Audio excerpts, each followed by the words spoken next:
Hello everyone, so we are back with another workout और आज है हमारा chest and back day, the best pump day you can ever have.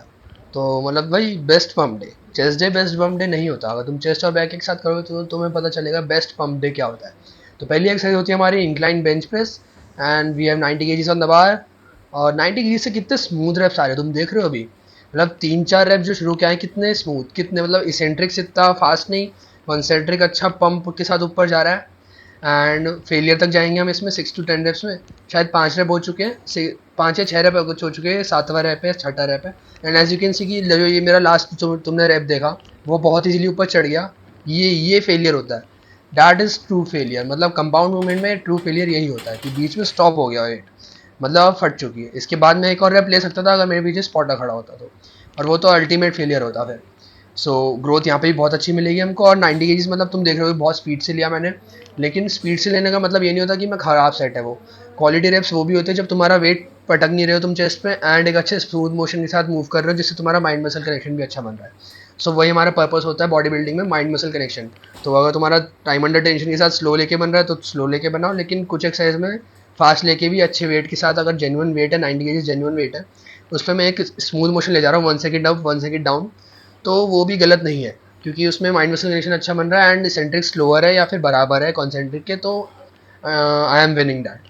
तो अब हमारी अगली एक्सरसाइज होती है barbell rows. So we have 115 KGs on the bar और इसे हम बारबेल रोज कर रहे हैं। और तुम देखते हो कि मैं स्ट्रेच ले रहा हूँ, मतलब जो मेरी बारबेल रोज है उसमें मैं जब नीचे लेके जाता हूँ तो बहुत नीचे लेके जाता हूँ। बहुत लोग कहेंगे इतना नीचे क्यों लेके जाता है। सो इंटरमीडिएट लिफ्टर और बिगनर लिफ्टर में यही तो फ़र्क है, मैं इतना नीचे इसलिए लेके जाता हूँ जिससे मेरी मसल को एक अच्छा स्ट्रेच मिल पाए। बहुत लोग सोचते हैं कि रोइंग एक्सरसाइज का मतलब सिर्फ कॉन्ट्रैक्शन फोकस्ड होता है, लेकिन अगर तुम एक अच्छे लेवल पे आ गए हो ना अपनी फिटनेस जर्नी में या बॉडी बिल्डिंग जर्नी में, तो तुम्हें पता चलेगा कि तुम रोइंग में भी एक अच्छा वो कर सकते हो, स्ट्रेच दे सकते हो अपने मसल को, अगर तुम्हें एक माइंड मसल कनेक्शन अच्छा स्टैब्लिश करना आ गया है तो। क्योंकि बहुत लोग कहते हैं शोल्डर ब्लेड शोल्डर ब्लेड टक इन करके रखो, वो बिगनर्स के लिए होता है क्योंकि वो मसल फील नहीं कर पाते। तो जब तक तुम कॉन्ट्रैक्टेड रखोगे मसल को तुम ज़्यादा फील कर पाओगे, लेकिन जब तुम छोड़ दोगे उसको और एक अच्छे लेवल पे आ जाओगे तो तुम स्ट्रेच करके भी एक छोड़ के भी उसको अच्छा फील कर सकते हो। तो वही डिफरेंस होता है। और हमारी अब अगली एक्सरसाइज है dips. And as you can see इसमें पैर बिल्कुल आगे कर लेता हूँ मैं, जिससे मेरा सेंटर ऑफ मास आगे रहे, बीच में रहे, जिससे मैं चेस्ट आगे करूँ तो मेरे चेस्ट पे पूरा हिट आए एंड मैं आगे आगे की तरफ गिरूँ ना। बेसिकली बहुत लोगों का डिप्स में ये डर रहता है कि आगे की तरफ गिरने का उनका वो रहता है टेंडेंसी, वो टॉर्क लगता है तुम पे। लेकिन जब तुम पैर नीचे से आगे कर लोगे ना तो वो टॉर्क कम से कम हो जाएगा और तुम्हारे चेस्ट पे बहुत ही अच्छा प्रेशर देगा। डिप्स तो मतलब बहुत प्यारी एक्सरसाइज है तुम्हारे चेस्ट के लिए। तो हमारी अब अगली एक्सरसाइज होती है cable pullovers, as usual explosive, concentric और उससे स्लोअर इसेंट्रिक। मैं शुरू से ये बोल रहा हूँ वर्कआउट के, स्लोअर इसेंट्रिक या इक्वल स्पेस में इसेंट्रिक जा रहा है तो कोई दिक्कत नहीं है जब तक मोशन स्मूथ है। अगर मैं वेट पटक रहा हूँ अपनी चेस्ट पे और फिर मेरे को लग रहा है चढ़ नहीं रहा है तो वो दिक्कत है। लेकिन जब तक मोशन स्मूथ है तो टाइम अंडर टेंशन की टेंशन मत लो तुम। टाइम अंडर टेंशन टाइम वो बेसिकली उनके लिए होता है जो बोर हो चुके हैं अपनी लाइफ से एंड उनको कुछ ना कुछ तो नया बताना ही है, तो एक नए कंसेप्ट के साथ आ जाएंगे जिससे तुम्हारा मन भी लगा रहा है वर्कआउट में। लेकिन मेरा मन वेट से लगता है, टाइम अंडर टेंशन से नहीं लगता। तो मैं वेट बढ़ा देता हूँ और उस पर थोड़ा जर्क देता हूँ और उस पर बिल्ड करते हैं।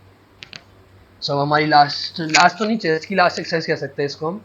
तो चेस्ट की लास्ट एक्सरसाइज है हमारी cable flies. And cable flies में तुम देख रहे हो कि यही डिफरेंस होता है केबल फ्लाइज और केबल प्रेस में। जो केबल से प्रेस करते हैं ना तो उसमें एल्बो का भी मोशन होता है, लेकिन तुम उसमें देखोगे मेरी एल्बो एक एंगल पे बेंड है, तो वो लास्ट तक स्ट्रेच मूवमेंट में भी कॉन्ट्रैक्टेड मूवमेंट में भी सेम ही एंगल पे है। तो इसको आइसोलेशन वक्त तुम इसलिए दे पाते हो। फ्लाई में आइसोलेशन वक्त देना है तो अपनी एल्बोज को बेंड मत करो, सिर्फ एक जॉइंट मूव करना चाहिए, वो है मेरा शोल्डर जॉइंट मूव कर रहा है। तो मेरा एल्बो जॉइंट मूव करने लग जाएगा तो वो प्रेसिंग मूवमेंट बन जाएगा। बहुत लोग ये गलती करते हैं, तो वो गलती करना बंद कर दो। एंड इसेंट्रिक्स इसमें मैं कंट्रोल कर रहा हूँ इसेंट्रिक्स, क्योंकि ये कॉन्ट्रैक्शन बेस्ड है एंड इसमें एक अच्छा केबल मूवमेंट है, तो क्यों नहीं, इसमें मैं ज़्यादा वो नहीं कर सकता, बेसिकली प्रोग्रेसिव ओवरलोड नहीं कर सकता क्योंकि केबल है। तो इस पर एक अच्छे मोमेंटम के साथ कंट्रोल करके लेके जाएंगे वेट को। अब हमारी अगली एक्सरसाइज है, बेसिकली लास्ट में मैंने इसलिए रखा है लैट पुल डाउन को, अगर मेरे पास एक अच्छा वेट और होता है इस पर लगाने के लिए तो, क्योंकि तुम देख रहे हो बिना ग्रिप के मैं उससे फुल स्टैक कर रहा हूँ, तो इसको मैं शुरू में करूँगा फुल एनर्जी के साथ तो कुछ सेंस नहीं मिलेगा मेरे को, क्योंकि 8 रेप तब भी आएंगे उसके 2 रेप एक्स्ट्रा आ जाएंगे। तो इसलिए फैटिक में कर रहा हूँ। और आज मेरा मन कर रहा था फुल ऐसे दिखाऊँ कि कितना तेज़ कर सकता हूँ, तो मैंने एक्सप्लोसिव सेट्स किए बहुत ज़्यादा, ये लास्ट वाला। And as you can see कि ये सेंट्रिक भी मैं ज़्यादा कंट्रोल नहीं कर रहा, फुल एक्सप्लोसिव ले जा रहा हूँ। मतलब ये कभी कभी मन करता है कि माच हो जाए सेंट्रिक, तो वो मन कर रहा था मेरा आज। सिंपल। तो ये था हमारा ओवरऑल वर्कआउट। और बारबेल रोज में मैंने बहुत अच्छी टिप दी है, क्योंकि मैंने एक रील देखी थी, वो उसमें वो कह रहा था कि रोइंग एक्सरसाइज पहले कर लिया करो, जिससे उसमें कॉन्ट्रैक्शन फोकस होता है तो माई मसल अच्छी वो पंप होती है। अबे पागल, रुक जाओ, अभी बताता हूँ, वीडियो खत्म होने दो। हाँ, तो ये था हमारा चेस्ट एंड बैक का वर्कआउट। और ये पता नहीं मैंने क्यों करा, क्योंकि चैन के साथ अच्छा लग रहा था मेरे को ये। क्योंकि माइक अगर मैं ज़्यादा पास ले आता हूँ तो वो फटी हुई आवाज़ आती है, और आवाज़ वैसे ही ख़राब है मेरी बहुत, तुम्हें पता ही होगा, तुम सुन रहे हो तो। सो बेसिकली हमने आज चेस्ट ऑन बैक में ये मैंने सिंपल सी एक ये चीज़ दी, मतलब बैक में मैंने एक अच्छी वो मतलब अपना वो बताया कि मैंने एक रील देखी थी बेसिकली, उसमें वो बोल रहा था कि बैक एक्सरसाइज वाले दिन, बैक वाले दिन तुम रोइंग मूवमेंट्स पहले कर लो और लैट पुल डाउन बाद में करो। मैंने कहा कोई दिक्कत नहीं, ऐसे मेरे को उससे कोई दिक्कत नहीं लगी। जब उसने रीजनिंग दी ना उस चीज़ की, वो चीज़ मेरे को गलत लगी। उसने बेसिकली रीजनिंग ये दी कि जो तुम्हारा रोइंग मूवमेंट होता है उसमें तुम्हारी बैक कॉन्ट्रैक्टेड रहती है, तो तुम्हारी मसल ज़्यादा बिल्ड होगी वहाँ पे। पहली बात तो इसमें गलती है कि जो तुम्हारी मसल बिल्ड होती है वो जो जो तुम्हारी स्ट्रेच पोजीशन पे होती है ना, वहाँ पे सबसे ज़्यादा बिल्ड होती है मसल, सबसे पहली चीज़। और दूसरी चीज़, रोइंग मूवमेंट में बैक कॉन्ट्रैक्टेड रहती है बिगनर्स की। मतलब जो तुम बिगनर हो, किसी को मैं भी सिखा रहा हूँ तो मैं उसको बोलूँगा कि चेस्ट को ऐसे रख, या फिर शोल्डर ब्लेड ऐसे, हाँ मतलब शोल्डर ब्लेड ऐसे कॉन्ट्रैक्टेड रख। क्योंकि बैक मसल और लैट मसल को एक अच्छा माइंड, बैक और लैट पे माइंड मसल कनेक्शन अच्छा बनाना बहुत मुश्किल होता है। मेरे को खुद को, जब मैं शुरू में लैट पुल डाउन या रोइंग करता था तो मेरी आदत थी कि आर्म से लेने की। अब मैं सीधे बैठ के भी खींच रहा हूँ तो मेरी आदत थी कि वो आर्म से ही लूँ मैं। तो वो मेरे को लैट पे फील नहीं होता था, क्योंकि वो मुश्किल होता है, बिगनर हूँ मैं। तो मैं इसलिए एक बिगनर को इसलिए बोलते हैं कॉन्ट्रैक्टेड रखने के लिए कि जब तुम्हारी मसल वो कॉन्ट्रैक्ट हो जाती है ना, वो थोड़ा उधर प्रेशर आने लगता है, और जब तुम उसको ऐसे पुल करोगे तो वो दिखेगा, तुम्हें प्रेशर फील को पाएगा। लेकिन जब तुम एक अच्छे लेवल पे आ गए हो तो रोइंग में भी तुम एक अच्छा स्ट्रेच दे सकते हो। अब तुमने देखा होगा आर्नोल्ड वगैरह को, तो नॉर्मली सबने देखा होगा कि वो यू जाते थे आगे, तो यू जाना गलत नहीं है, क्योंकि रोइंग मूवमेंट में तुम एक अच्छा स्ट्रेच दे पा रहे हो, यही तुम्हारी एक्सपीरियंस बता देती है कि तुम्हें कितना एक्सपीरियंस है।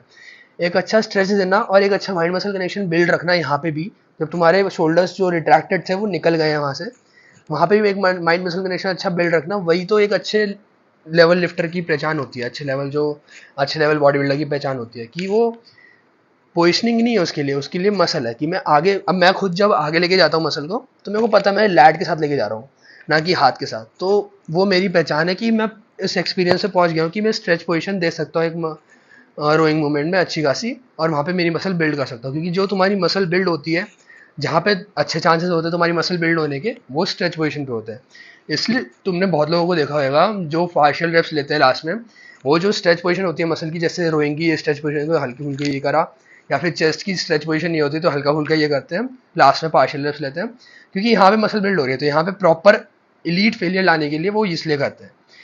तो रेंज ऑफ मोशन अच्छा रखना चाहिए, क्योंकि जो तुम्हारा कॉन्ट्रैक्शन मूवमेंट होता है वो भी इंपॉर्टेंट होता है। जो कॉन्ट्रैक्शन वाला पार्ट होता है वो तुम्हारी मसल डेफिनेशन को एनहांस करता है, तो वो भी इंपॉर्टेंट है। लेकिन जो मसल बिल्डिंग का पार्ट है, मसल साइज बढ़ाने का पार्ट है ना, वो यहाँ पे आता है, स्ट्रेच पोजीशन पे आता है सारा। तुमने देखा होगा जो भी मतलब पावर लिफ्टर्स वगैरह, उनकी मसल बड़ी दिखती है, मतलब जो हैवी लिफ्ट करते हैं, क्योंकि वो मसल स्ट्रेच पोजीशन पे ज़्यादा, उनका वेट इतना होता है, उनका लोड इतना ही उठाते हैं वो, कि स्ट्रेच पोजीशन में उनकी मसल फटती है अच्छी खासी, और वो बिल्ड होती है फिर डाइट के साथ। ओवरऑल नोटिस करा है मैंने भी ये, कि उनकी ओवरऑल जो मसल होती है डेफिनेशन अच्छी नहीं होती, लेकिन जो साइज होता है मसल